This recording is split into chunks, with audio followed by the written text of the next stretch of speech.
దేశవ్యాప్తంగా పోటీ పరీక్షల్లో ప్రశ్నాపత్రాల లీకేజ్లను కట్టడి చేయటమే లక్ష్యంగా కేంద్ర ప్రభుత్వం తీసుకొచ్చిన యాంటీ పేపర్ లీక్ బిల్లుకు లోక్సభ ఆమోదాన్ని తెలిపింది. ఈ బిల్లుపై సభలో చర్చ అనంతరం మూజువాణి ఓట్లతో పాటు సభ్యులు బిల్లును ఆమోదించారు.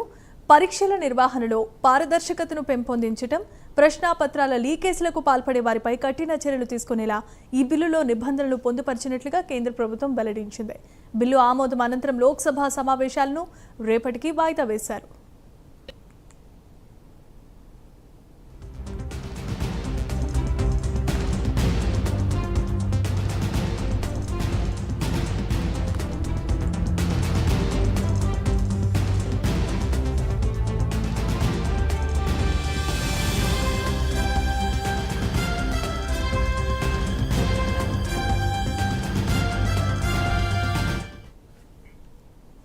ఇక దేశవ్యాప్తంగా పోటీ పరీక్షల్లో ప్రశ్నాపత్రాల లీకేజ్లను కట్టడి చేయడమే లక్ష్యంగా కేంద్ర ప్రభుత్వం తీసుకొచ్చిన యాంటీ పేపర్ లీక్ బిల్లుకు లోక్సభ ఆమోదాన్ని తెలిపింది. ఈ బిల్లుపై సభలో చర్చ అనంతరం మూజువాణి ఓట్లతో సభ్యులు బిల్లును ఆమోదించారు. పరీక్షల నిర్వహణలో పారదర్శకతను పెంపొందించడం, ప్రశ్నాపత్రాల లీకేజీలకు పాల్పడే వారిపై కఠిన చర్యలు తీసుకునేలా ఈ బిల్లులో నిబంధనలు పొందుపరిచినట్లు కేంద్ర ప్రభుత్వం వెల్లడించింది. బిల్లు ఆమోదం అనంతరం లోక్సభ సమావేశాలను రేపటికి వాయిదా వేశారు.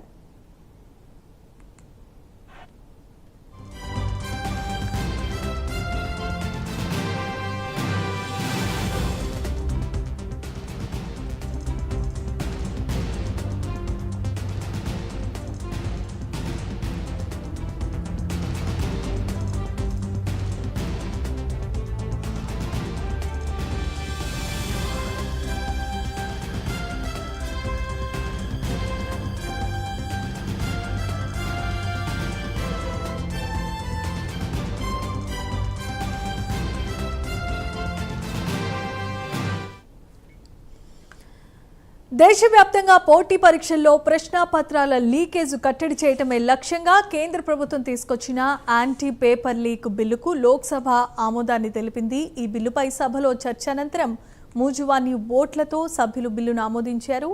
పరీక్షల నిర్వహణలో పారదర్శకతను పెంపొందించడం, ప్రశ్నాపత్రాల లీకేజీలకు పాల్పడే వారిపై కఠిన చర్యలు తీసుకునేలా ఈ బిల్లులో నిబంధనలు పొందుపరిచినట్లు కేంద్ర ప్రభుత్వం వెల్లడించింది.